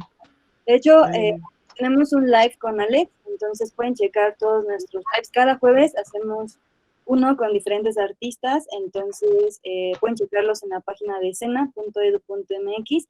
Y también aprovecho para invitarlos el próximo martes 27 de octubre. Vamos a tener nuestro ya pues icónico live de revisión de portafolio. En este caso son portafolios 3D, 2D. Así que si quieren recibir retroalimentación también de artistas que son profes en escena y compartir con ellos un poquito sobre algunas dudas que tengan para poner en sus reel, pues adelante. Nada más tienen que subir su portafolio y registrarse en la liga que les voy a poner aquí. Si les toca la enorme bendición de que Greg sea uno de los que revisa portafolio, chulada. Greg da un feedback brutal, buenísimo. Greg es gran tipo. Él o Paquito, ellos dos son mis favoritos de todo el universo. Pero sí, en serio, les decía, sigan todo lo que hace Sena. Muchas de las personas que dan pláticas son mis amigos, entonces hay muchos que estamos aquí en Montreal dando pláticas ahorita, entonces van a estar bien cool. En serio, échenles un montón de porras a mis amigos que están bien dispuestos a compartir su conocimiento y su tiempo para que los artistas emergentes tengan un poquito más de idea de cómo lograr esta onda. Y ya, te prometo que es lo último, Diana. Siempre me gusta cerrar mis pláticas, mis clases y todo diciéndole a las personas, número 1, les dejé mis redes, mi mail, etcétera. A partir de este momento, el universo nos puso en un solo lugar por alguna razón, y si yo puedo ayudarles a mejorar en cualquier aspecto artístico de su vida, cuenten con ello. Ahí está mi correo, súper abierto a cualquier cosa. Alex, ¿cómo haces esto? ¿Cómo se hizo esto? ¿Me checas mi demo? Cualquier cosa que ustedes necesiten, encantado de hacerla. 2 cosas, por favor, luchen con todo lo que tienen por sus sueños. Yo soy de un pueblito que se llama Pachuca, que es muy chiquito en México, que no tenemos absolutamente nada, es un desierto. Y no nací con una chispa divina y no nací con un conocimiento impresionante. Solo soy una persona con un sueño muy grande y con una necedad mucho más grande, ¿no? Entonces, por favor, luchen por sus sueños, luchen por convertirse en el artista que toda la vida han soñado, y no se rindan. Va a haber 100,000 puertas que les azoten en la cara, pero va a haber una, con una sola persona, con un solo estudio, con un solo proyecto que confíe en ustedes. Ese los va a despegar. Entonces, no bajen los brazos, por favor, necesitamos más artistas. La pandemia es una bendición, es cuando más contenido se ha generado y es cuando más le podemos decir a la gente que si no fuera por nosotros que somos artistas, no tendrían música, no tendrían películas, no tendrían Netflix, no tendrían Disney, no tendrían todo eso. Entonces, es nuestro momento como potencializado por esto. No se rindan, por favor, no se rindan. Si yo les enseñara la cantidad de veces que rechazaron mi demo reel comparada con la cantidad de gente que hoy en día me busca para que participe en sus proyectos, solo toma mucha paciencia, mucho cariño y sobre todo un amor inmenso por su trabajo. Entonces, por favor, échenle todos los kilos y no se me rindan, muchachos, que si yo lo pude hacer, que soy una persona ser especial, ustedes pueden hacerlo. Entonces, venga, los espero muy pronto por acá, muchachos, para participar y para que ahora ustedes hagan los lives en escena. Sí, cuando quieran, puerta abierta. Acá en escena nos gusta apoyar el talento, como dijo Alex, de México, de Latinoamérica, y hacer crecer esta comunidad. Les adelanto, bueno, un artista que va a estar dando revisión de portafolio también nos acompañó en un live. Ella es Juliana Bindi, es artista 3D, y su último proyecto, bueno, su proyecto más reciente fue Venom 2. Entonces, igual tiene como muchos trucos y consejos que puede compartirles ella y otros profes aquí en la escuela. Y pues ustedes, que no es como spam, ¿no? Publicitario, ustedes mismos pueden verlo, pueden pues comprobarlo. Y Karen, aproximadamente la colegiatura, bueno, yo como tal no soy del área de admisiones, entonces no tengo como estos datos, pero aquí te voy a poner el link donde puedes escribirles y con toda confianza ahí te van a responder todas tus dudas, ¿va? Pues muchísimas gracias, Alex, por tu tiempo. No, perdón, al contrario, gracias a ustedes por aguantarme aquí. Y ya les dije, si quieren ver más de Alex, pueden ir al live de Rigging, donde se habla justo de eso. Y pues también muchísimas gracias a ustedes que nos acompañaron. Espero que les haya gustado mucho esta clase. La verdad es, como dice Alex, no se rindan, no pongan como límite una edad, no tengan miedo ni pena a mostrar su trabajo y a pedir retroalimentación. Por ahí vi un comentario de cómo hacer networking, pues justo, ¿no?